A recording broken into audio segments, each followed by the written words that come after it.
विफल किया। एक समूह ने खुद को रेजिस्टेंस फ्रंट टीआरएफ कहते हुए इस हमले की जिम्मेदारी ली है। यह समूह संयुक्त राष्ट्र द्वारा प्रतिबंधित पाकिस्तानी आतंकवादी समूह लश्कर ए तैयबा से जुड़ा हुआ है। यह उल्लेखनीय है कि भारत ने मई और नवंबर 2024 में संयुक्त राष्ट्र की 1267 कमेटी की सैंक्शंस मॉनिटरिंग टीम को अर्धवार्षिक रिपोर्ट प्रस्तुत की थी, जिसमें टीआरएफ के बारे में साफ इनपुट दिए गए थे। इससे पाकिस्तान स्थित आतंकवादी समूहों के लिए कवर के रूप में टीआरएफ की भूमिका सामने आई थी।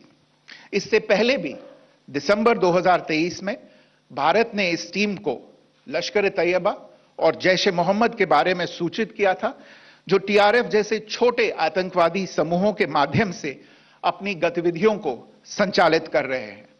इस संबंध में 25 अप्रैल को यूएन सिक्योरिटी काउंसिल प्रेस वक्तव्य में टीआरएफ के संदर्भ को हटाने के लिए पाकिस्तान के दबाव पर भी ध्यान दिया जाना चाहिए। पहलगाम आतंकवादी हमले की जांच से पाकिस्तान के साथ आतंकवादियों के संपर्क उजागर हुए हैं।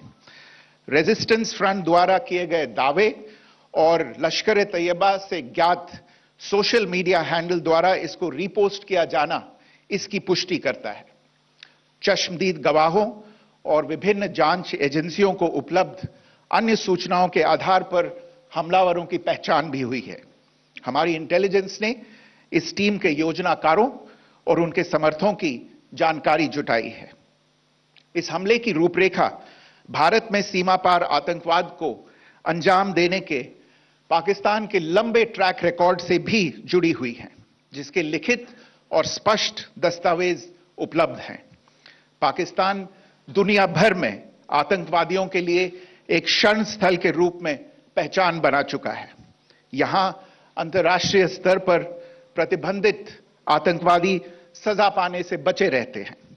इसके अलावा पाकिस्तान ने इस मुद्दे पर विश्व और फाइनेंशियल एक्शन टास्क फोर्स जैसे अंतर्राष्ट्रीय मंचों को जानबूझकर गुमराह करने के लिए भी जाना जाता है। साजिद मीर का मामला, जिसमें इस आतंकवादी को पाकिस्तान ने मृत घोषित कर दिया था और फिर अंतर्राष्ट्रीय दबाव के परिणाम स्वरूप वो जीवित पाया गया, इसका सबसे स्पष्ट उदाहरण है। यह स्वाभाविक है कि पहलगाम में हुए इस हमले से जम्मू और कश्मीर के साथ साथ भारत के अन्य भागों में भी आक्रोश देखा गया। हमलों के बाद भारत सरकार ने स्वाभाविक रूप से पाकिस्तान के साथ संबंधों को लेकर कुछ कदम उठाए। आप सभी उन निर्णयों से अवगत हैं जिसकी घोषणा 23 अप्रैल को की गई थी।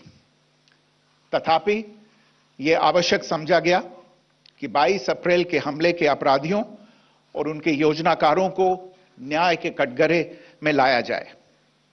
हमलों के एक पखवाड़े के बाद भी पाकिस्तान द्वारा अपने क्षेत्र या अपने नियंत्रण वाले क्षेत्रों में आतंकवादियों की इंफ्रास्ट्रक्चर के विरुद्ध कार्रवाई करने के लिए कोई स्पष्ट कदम नहीं उठाया गया है। उल्टे वो इनकार करने और आरोप लगाने में ही लिप्त रहा है।